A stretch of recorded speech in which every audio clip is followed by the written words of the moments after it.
Isso, para você que acompanha nosso programa O Povo News, confere aqui nosso debate sobre política, né? Cenário para 2026, Jair Bolsonaro nesse ato da Paulista, como vocês veem essa imagem da agência France Press, e é até o que eu acabei de falar, Fábio, é uma manifestação que contou com menos pessoas, mas houve um tom bem radical, né, em torno, até mesmo a gente viu algumas imagens do deputado federal, por exemplo, Gustavo Gayer, que até exibiu áudios, né, de ministros do Supremo Tribunal Federal. A gente percebeu também ele até destacando algumas falas em inglês do ex-presidente, que é algo que foi bastante questionável na época.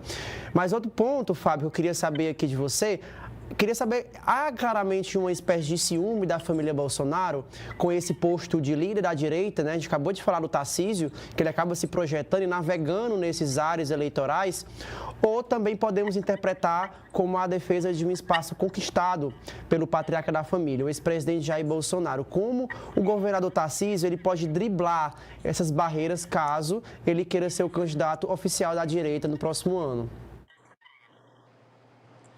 Os filhos do Bolsonaro, eles têm o capital político deles, que é forjado nesse discurso radical.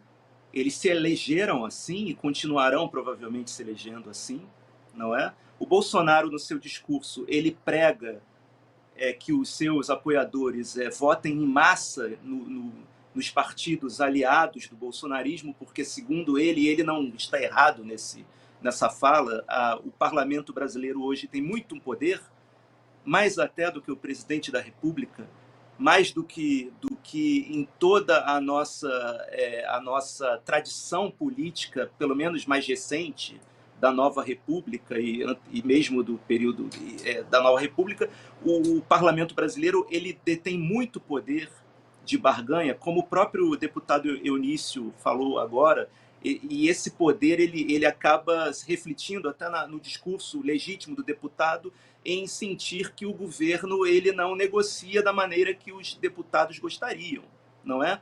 Então o ex-presidente Bolsonaro, os filhos dele, eles só têm esse capital político do radicalismo, porque o Bolsonaro ele não tem saída, e os filhos deles são vinculados a isso, não é? O Tarcísio, por outro lado, ele não tem obrigação de ter vínculo a isso, apesar dele ter sido forjado no próprio governo Bolsonaro como ministro, não é? Um ex-militar.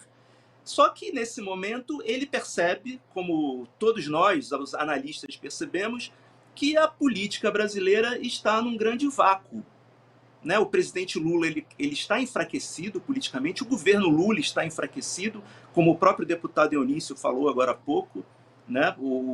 Está nas cordas.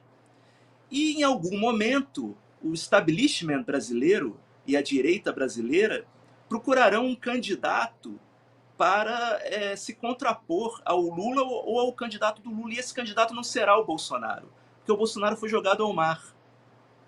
E o Bolsonaro sabe disso, os filhos dele sabem disso, e os deputados mais radicalizados, os apoiadores dele, sabem disso. O pastor Silas Malafaia, ele foi jogado ao mar. A saída dele é radicalizar. Ele não tem outra alternativa, não é? Por outro lado, o governador Tarcísio, ele nada numa situação muito mais tranquila, porque ele aparentemente será praticamente reeleito se ele se mantiver como governador de São Paulo, e, ao mesmo tempo que ele está praticamente eleito, ele pode vir a ser alçado, sem fazer esforço maior algum, ao candidato do establishment e da direita para enfrentar o presidente Lula e o PT. Porque o candidato da extrema-direita, o Bolsonaro, já foi jogado ao mar. E os ventos atuais no Brasil direcionam para um candidato de direita mais moderado. É por isso que o discurso dele também se adapta a esse tom mais moderado.